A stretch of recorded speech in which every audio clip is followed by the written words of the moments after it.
है। कॉलेज में चालू हो गया। हाँ अभी अभी चालू होंगे, बाद में होंगे, अभी पेपर लगे हैं? पेपर लगे।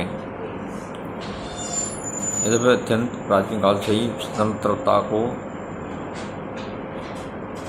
लाख को उदारवाद की आत्मा या उदारवाद का जनक क्यों कहते हैं, इस संबंध में उल्लेखनीय ये है कि प्राचीन काल से ही स्वतंत्रता को मानवीय जीवन का एक महानतम लक्ष्य समझा जाता रहा है, लेकिन इसे राजनीतिक विचार के केंद्र बिंदु का स्थान प्रदान करने का श्रेय उदारवादी दर्शन को प्राप्त है।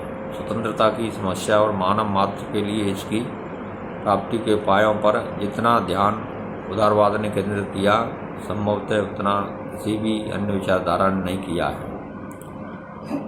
जॉन लॉक उदारवाद के समर्थकों में निस्संदेह सबसे महत्वपूर्ण है। लॉक को उदारवाद की आत्मा कहा जा सकता है क्योंकि उसने अपने दर्शन में स्वतंत्रता को शासन के सर्वोच्च लक्ष्य का स्थान प्रदान किया है। उदारवाद के दो रूप प्रचलित रहे हैं, पुरातन उदारवाद और नवीन उदारवाद।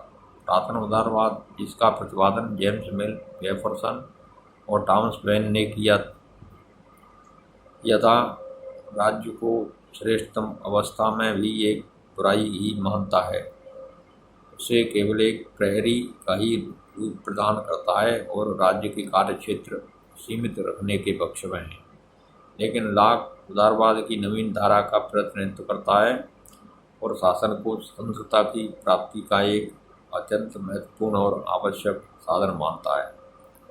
लॉक उदारवादी इस बात में है कि वह शासन को व्यक्ति स्वातंत्र्य की प्राप्ति का एक आवश्यक साधन मानते हुए भी यह कभी नहीं भूला कि शासकीय शक्ति की मर्यादाएं निर्धारित की जानी चाहिए,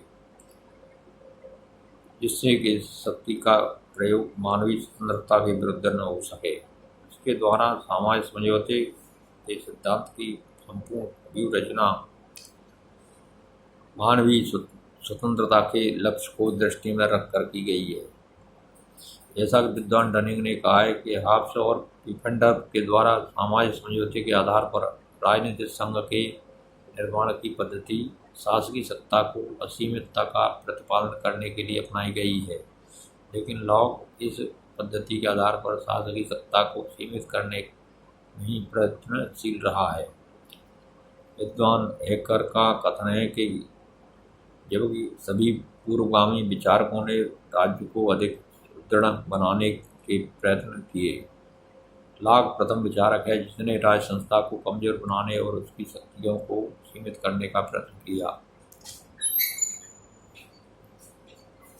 लॉक की धारणा है कि प्राकृतिक अवस्था में व्यक्तियों को कुछ प्राकृतिक अधिकार प्राप्त थे और राजनीतिक समाज की स्थापना के बाद भी उनके ये अधिकार उनके सुरक्षित रहे। डनिंग का कहना है कि व्यक्ति के प्राकृतिक अधिकार संप्रभु समाज के अधिकारों को ठीक वैसे ही सीमित करते हैं जिस प्रकार प्राकृतिक अधिकार अन्य व्यक्तियों के प्राकृतिक अधिकारों को सीमित करते हैं। शक्ति का कोई दुरुपयोग न करे, इसलिए लॉक ने शक्ति विभाजन का सिद्धांत भी स्थिर कर दिया था। वह विधायिका और कार्यपालिका विभागों को बिल्कुल अलग अलग रखना चाहता था, क्योंकि उसका विचार है कि दोनों शक्तियों के एक ही स्थान पर केंद्रित होने से स्वतंत्रता को खतरा उत्पन्न हो सकता है। राजनीतिक उदारवाद को उसकी एक बहुत बड़ी देन धार्मिक सहिष्णुता का सिद्धांत है। उसका विचार है कि व्यक्ति को अपनी आत्मा के अनुसार कार्य करने की पूरी स्वतंत्रता दी जानी चाहिए।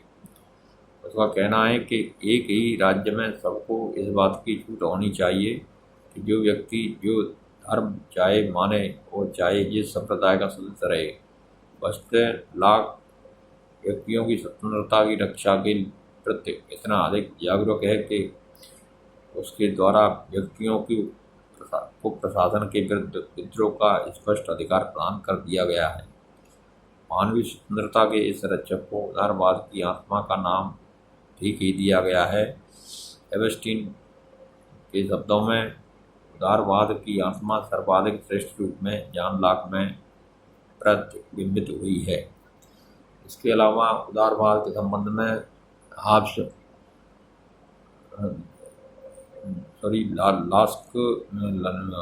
लॉक है वो उदारवाद के संदर्भ में एक विशेष बात ये कहता है कि एक प्रकार से उन्हें जो अधिकार बतलाए उनके बारे में कहता है कि राज्य अधिकारों को देने वाला नहीं है, बल्कि अधिकार तो राज्य से पहले भी थे। राज्य के बाद ये अधिकार स्पष्ट हो जाते हैं। इसलिए लॉक ने प्राकृतिक अधिकारों के साथ साथ राजनीतिक और सामाजिक अधिकारों की भी चर्चा की है।